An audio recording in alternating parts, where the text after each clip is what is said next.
Good morning. Thank you, Amir, for these kind words. We wouldn't be here if it wasn't for the United Nations, because their support has been extraordinary. Your Excellency, Mr. President, we are here in the next few days to have discussions about basically what has to be changed. There's many things that we need to change, and when you look at the events starting from 9/11 to the financial crisis, we have to stop and ask ourselves some questions. Some very, very important questions. Have these events been the cause of a lack of listening? Have these events been caused by too much greed, a lack of humility, a lack of generosity? Are we led today by more the military rather than looking at the human being, humanities? Basically, should arms lead our countries, or should empathy and dialogue be at the forefront? These are really important questions. Maybe remember a few years ago when people would speak about the environment, and we used to call them the greenies. Is it not fashionable today to speak about the kindness that we need to have towards our neighbors? Comments like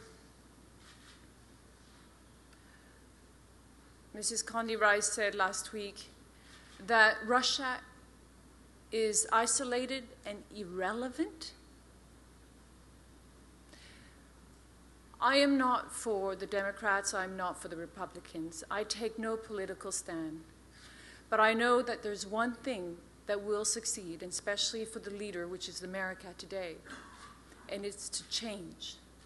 That need to change is not a change internally, but as well as a change to the international views. We need to change the way that we look at foreign policy.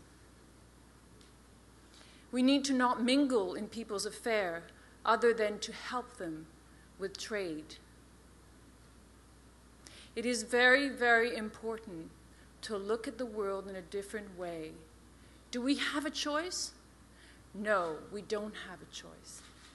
We don't have a choice because we are going to pay with our lives of our children, our grandchildren, if we don't do what is right. The question is, what is right? Do we actually know anymore what is right? Do we know that when there's food crisis in the world and that we don't sign Doha, how many children are going to be starving? Do we know actually what those children would end up doing if they have no food and we recruit them to become terrorists?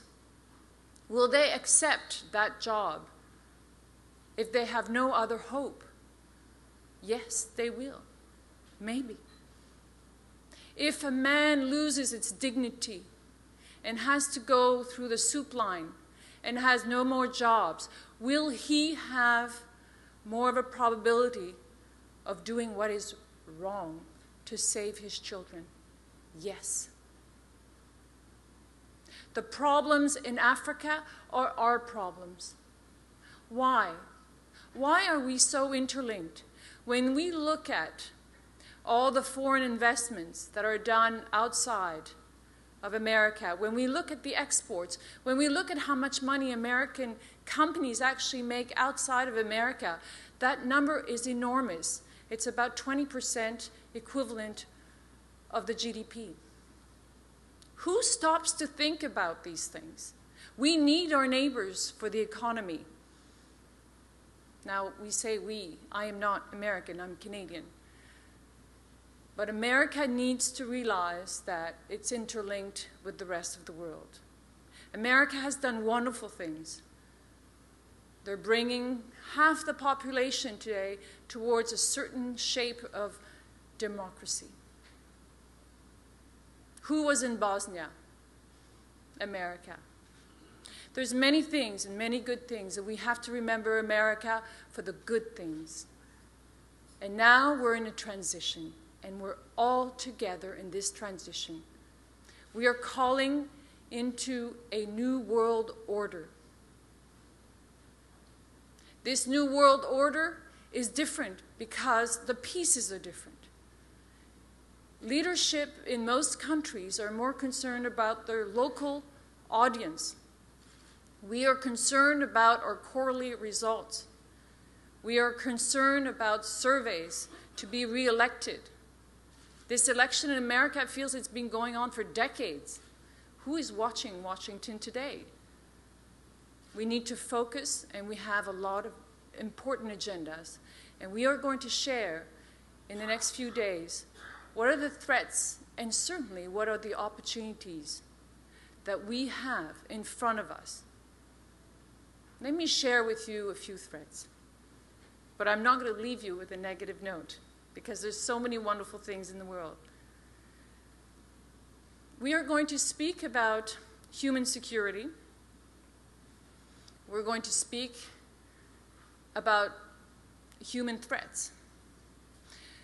We were just saying, Amir was just saying that there were issues about, well, the smallpox disappearing, but we just saw some reoccurrence of the smallpox in Australia.